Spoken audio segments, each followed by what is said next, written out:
Good morning to everybody. In the last lecture, we discussed the importance of a protection device, that is a circuit breaker and a relay. How the circuit breaker and relay isolate the faulty section from the healthy section in the power system network. This class, we are going to discuss a very important topic, that is arc formation in the circuit breaker. We know that the circuit breaker consists of two contacts. The first contact is called as a fixed contact. The second contact is called as a moving contact. The total theory in circuit breaker, we are going to focus on the fixed contact and moving contact. What will happen between the fixed contact and moving contact? That is a very important topic. First, we have to know how the arc is formed in the circuit breaker. If the arc is formed in the circuit breaker, what are the different problems?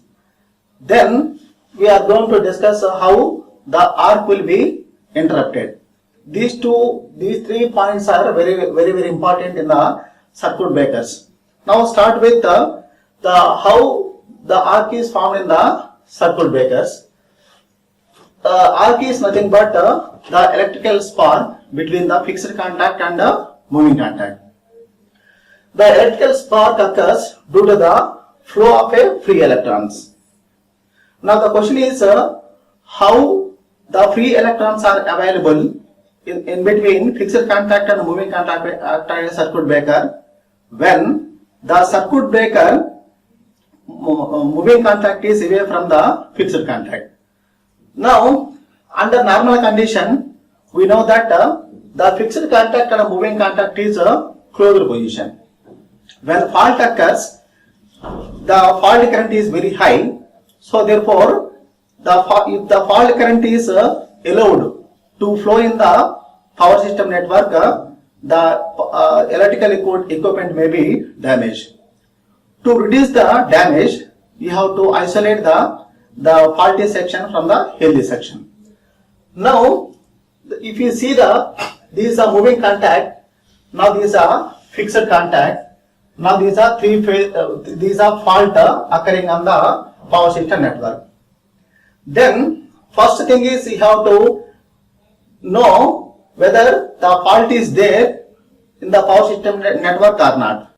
This detection function is performed by the relay. This unit we are going to discuss only circuit breakers. The next unit we are going to discuss how the relay will detect the fault. Now, under normal condition, let us assume that the fault current is equal to 1 ampere. 1 ampere fault current. Under normal condition, the current is, for example, now these are 0.5 amperes, for example. So therefore, under normal condition 0.5 amperes, faulty condition 1 ampere. By comparing these two quantities, the relay will detect the fault. Now the relay gives the signal to the circuit breaker. As soon as the signal received from the relay, circuit breaker moving contact is away from the fixed contact. Now when the moving contact is away from the fixed contact, arc is stuck between the fixed contact and moving contact. Now, here the question is how the arc is formed in between the fixed contact and moving contact.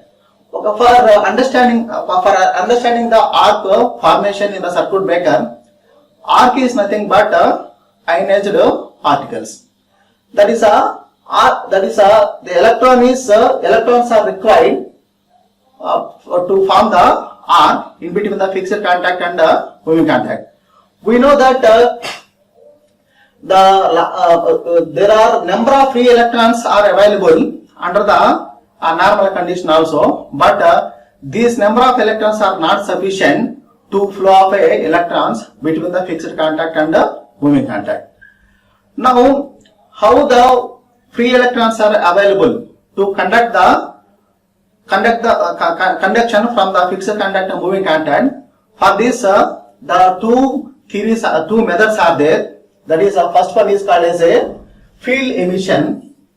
The second one is a thermal emission.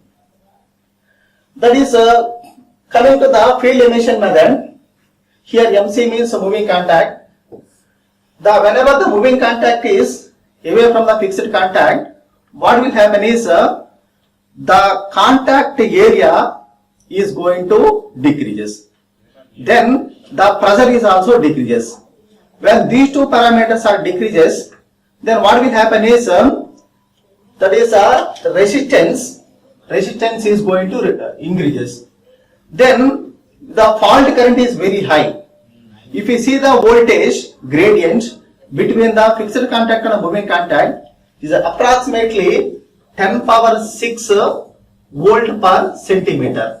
This voltage is sufficient to break down the medium between the fixed contact and moving contact. Therefore, the voltage gradient at a cathode is sufficient to liberate the electrons from the surface of the cathode. Like that, the free electrons are available. This is called as a field emission. Because of the voltage, the electrons are liberated from the cathode surface. This is called as the field emission. The second one is called thermal emission. Here we know that whenever the fault takes place in the power system, the relay gives a signal to the circuit breaker. The circuit breaker moving contact away from the fixed contact, then the contact area is going to decrease and also pressure decreases. Then here that is if you calculate the current density means current per area. So therefore here current per area. So therefore that is the current density increases means the temperature increases. When the temperature increases, the more number of electrons are generated in between the fixed contact and moving contact. Now, how to maintain the arc in the circuit breaker? By above, there is a field emission and a thermal emission process, that more number of electrons are available. So therefore, the current will flow from fixed contact to moving contact, even the contacts are physically open. So as long as the arc is stuck between the fixed contact and moving contact, arc interruption will not be takes place. Here our aim is to isolate the faulty section. So therefore, as long as the arc is there or appear between the fixed contact and moving contact, the current will flow from fixed contact to moving contact. So therefore, you have to extinguish or remove the arc as early as possible. So therefore, the arc resistance depends upon the three factors. The first one is degree of ionization, the length of arc, the next one is cross section of arc. Suppose the ionization is more, means that more number of free electrons are available. In that case, the arc resistance will be less. Then second one is length of the arc. For example, suppose these are the fixed contact, now these are moving contact. Suppose this length is more, the separation is more. If the separation is more, then the arc resistance will be high. Okay, so therefore, if the arc means that the separation is more means the circuit breaker, the equipment placement, that is more. Okay, so that is one factor. The next one is cross section area. The contact, circuit breaker contact. If you make, for example, now suppose if you take this fixed contact and moving contact. Okay, suppose if you make contact very small size, then what will happen? This cross section is going to reduces. If the cross section is reduces, the resistance is inversely proportional to the area. So therefore, less means arc resistance will be high. Okay, like that. Okay, these are the factors which will influence the arc resistance. Now here our aim is how to eliminate the arc in the circuit breakers. Okay, if the arc is there, then what are the problems? That is problem number one is as long as arc is exist between the fixed contact and moving contact, that is the the arc, the current will flow from the fixed contact and moving contact, even though circuit breakers are open. So therefore, current will, the high current will flow, that will spread to the other systems. So therefore, there will be a damage to the electrical equipment. But our aim is to isolate that part. Okay, so that is a problem. So the next one is the production of arc not only delays the current interruption, it will generate a large amount of heat. So because of the large amount of heat, the circuit breaker contacts may be damaged. Okay, so the next one is so that if you take any circuit breaker, the main consideration of the circuit breaker is how to extinguish the arc in the circuit breaker. Based on that, the many circuit breakers are designed. That is oil circuit breaker, ABCB, that is air blast circuit breaker, vacuum circuit breaker, SF6 circuit breaker, like that. Now these are problem with the arc formation. Now the question is how to eliminate or how to reduce the arc between the fixed contact and the moving contact. Okay, here the two methods are there. The first one is called as the arc resistance method. Here in arc resistance method, the arc resistance is increased. How we are going to increase the arc resistance? The different methods are there. We will discuss in the next slides. So the next one is low resistance method. Here the high resistance method is used for the DC circuits only and low voltage circuits, not for the high voltage circuits. Now coming to the low resistance method, other name for this one is zero current method. So this method is used for AC circuits. This method is used for the AC circuits. Now to explain the low resistance method, two theories are there. So that is called as a voltage race theory. The second one is called as a energy balance theory. Okay. So now start with the first one, high resistance method. Later we are going to discuss the low resistance method. So in the high resistance method, the main aim is to increase the arc resistance. That's the main the point in the high resistance method. The major disadvantage of the high resistance method is it will generate the enormous there is a large amount of energy, okay, which is wasted in the arc. That is another the disadvantage of high resistance method. So therefore this already I told you, that is this is used for only DC circuits and also very low circuit breakers. Okay, so this is a brief introduction to the high resistance method. So now here how to increase our arc resistance. The arc resistance can be increased by the following methods. The first one is called as the lengthening the arc. Okay, so if we consider the figure number 1, figure number 2. So the figure number 1, these are moving contact and these are fixed contact. Here if you see the distance, okay, just compare the distance between these two. Okay, here the distance is more, separation is more. If the separation is more, so therefore arc resistance will be high. If the arc resistance is high, okay, means that the current is going to decreases. Okay, so the current is decreases means the arc is going to the extinguish. Extinguish means stop. Means that disappear. Arc will be disappeared in between the fixed contact and the moving contact. Okay, now this one method. Main drawback of this method is suppose if you design the circuit breaker, the separation is more. Okay, so the circuit breaker occupies a more space. That is a drawback of this method. The second one is called as cooling the arc. Normally, so the best way to provide the cooling is so the across the means that along the, for example, now this is arc. Okay, this is arc formation. Suppose if you provide air is used as a cooling medium, or SF6 gas is used as a cooling medium, like that. Suppose if you pass externally, if you pass that is a cooling medium, okay, so the parallel to the arc, then arc will be extinguishes. That is arc will be removed. Okay, whenever the arc is removed, there is no current flowing between the fixed contact and moving contact. This is a second method. The third method is reducing the cross section area.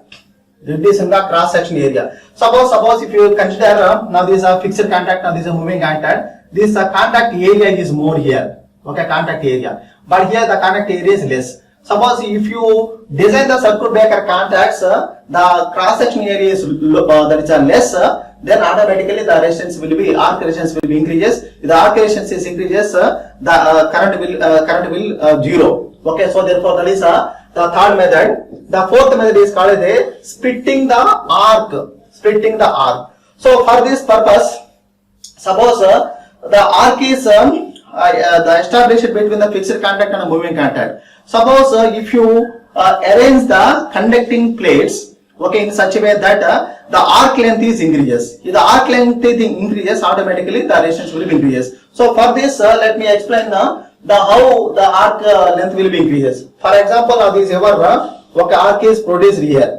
Okay, suppose if the arc is produced here because of the force, okay, so it will go like this. Okay, suppose if you place the conducting materials here, so then what will happen? So this arc will flow. Okay, so like this, like this means that this length will be increases. Okay, this length will be increases. If the length is increases, means automatically the resistance will be, arc resistance will be increases. If the arc resistance increases, means that the arc will be dissipated between the fixed contact and the moving contact. Okay, so this is about the high resistance method.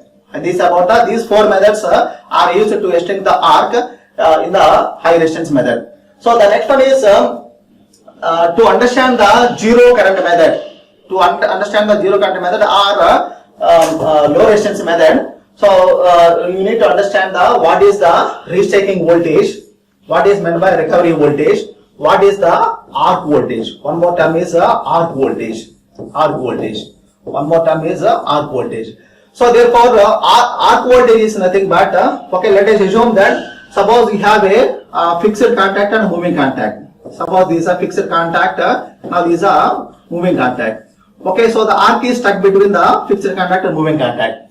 So therefore, if you see the voltage appear across the circuit breakers when arc is exists, that voltage is called as a arc voltage. Simply, so the voltage appear across the circuit breaker contacts when arc is present between the fixed contact and moving contact is called as the arc voltage. Now, so coming to the restaking voltage. Okay, for defining the restaking voltage, here zero current is very, very important.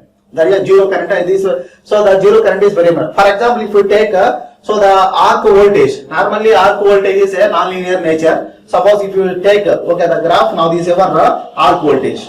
Okay, now these are arc voltage. These are zigzag in nature, not a sinusoidal. Okay, these are non-sinusoidal. Nature that is okay non-linear characteristics. Suppose to define the restaking voltage, suppose now these are short circuit currents.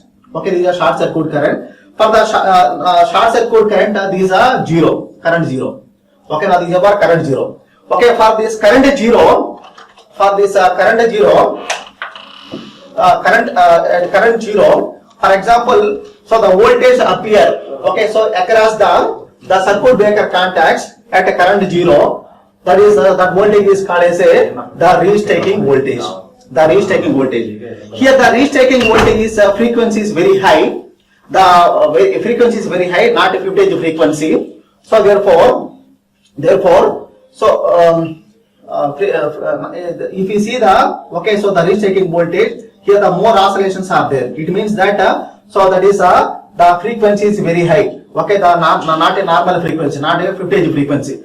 Okay, so after some time, okay, to define the recovery voltage. Okay, so between the fixed contact and a moving contact. For example, now these are fixed contact and a moving contact. So the arc is extinguishes, then the voltage appear across the circuit breaker contacts. After arc extinguish, okay, arc should not be there, then that voltage is called as a recovery voltage. Okay, so therefore, now coming to the current zero method, So the current zero method. So that is the first you have to know the sinusoidal voltage. The sinusoidal voltage. So therefore, so that is we know that at a footage frequency, so the number of zeros the occurring in the footage frequency waveform is that is 100 zeros.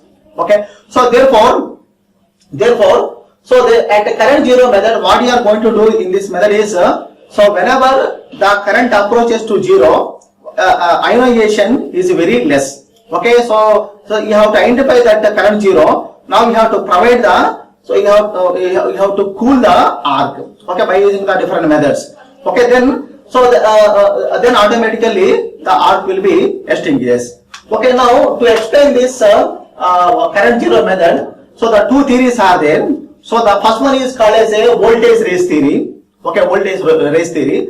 So the voltage race theory is nothing but voltage race theory is nothing but, suppose you have a fixed contact and moving contact. Okay, here we are going to compare the dielectric strength of the medium and the rate of rise of restaking voltage. Just now we have discussed what is the definition for the restaking voltage.